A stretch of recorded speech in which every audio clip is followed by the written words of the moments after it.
right, so tell us about the mothers.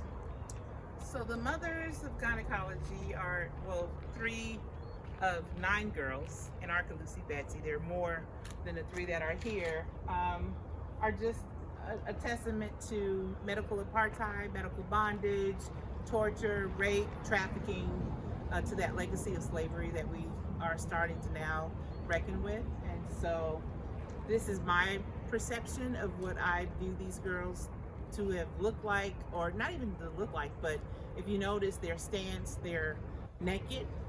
In the original Robert Tom piece, they're not naked, so that's a false story or false narrative to what was really happening with these girls. They were experimented on without anesthesia, without consent. Of course, they were enslaved, so of course there wouldn't be any consent, but it's just the mere fact that their dignity was stripped from them. So I wanted to create a piece of art that gives them dignity, respect, and identity. So each one of them, they have natural hairstyles, with that Arca starting with the braids, Betsy starting with the cornrows, and then Lucy that has the Bantu knots, if you will. And then I wanted to give them a little culture.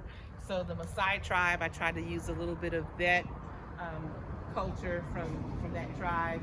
And then, of course, the fistula, which is the actual hole.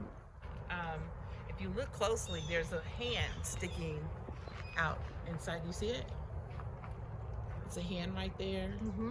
I just wanted to tell the story about maternal health from where we were then into where we are today, and the trafficking that's continuing, the legacy of slavery that's continuing to persist in our healthcare system today. And so with that, you can see bodies through each one of them that is representative of the slave ship, the stowage, if you will. So that's what that represents. You do have some scissors and some retractors in here. I added the chain during Roe v. Wade, so it's not a part of the original piece, but it makes sense. And it's around the vaginal area.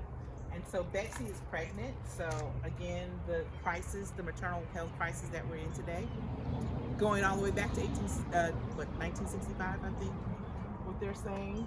And so I wanted her to have respect, which means to look again. Thank you, Dr. Joy DeGroot, who actually talked about how in Latin that word respect means to look again. And so we're hoping that people will look again at this history, look where we are today, how are we going to change it, with the support of midwives. And so Oney Lee Logan was the last midwife that actually practiced midwifery in the state of Alabama in 1976. So I wanted to tat her up. So these are her tattoos, her markings, if you will, to honor Oney Lee Logan. And there are other women here from Alabama, like Sonia Sanchez. You have Angela Davis, that women that were on the forefront of the civil rights struggle. And so each one of them has an African symbol. So Anarcha's would be Goddess Supreme. Her head is back. She's in prayer. And the very first thing that I made or created was their adornments. So their earrings, their necklaces, was the very first thing that I did when I started welding. And then, of course, Lucy, we call her the mean mugger, because, they say black women, you know what they say about us, that we're always angry. And there's a reason why we're not smiling a lot of times. And so with her, I wanted her to show the anger that was happening with her body. So again, every one of them, they have a story in and of itself, all the way down to the straightening comb. Because even right now today, you notice over there by her leg, Black women are ostracized and or told that they can't wear their hair in a natural state, discrimination against hair with Black women. So it just I wanted to talk about these issues that we're still having to grapple with.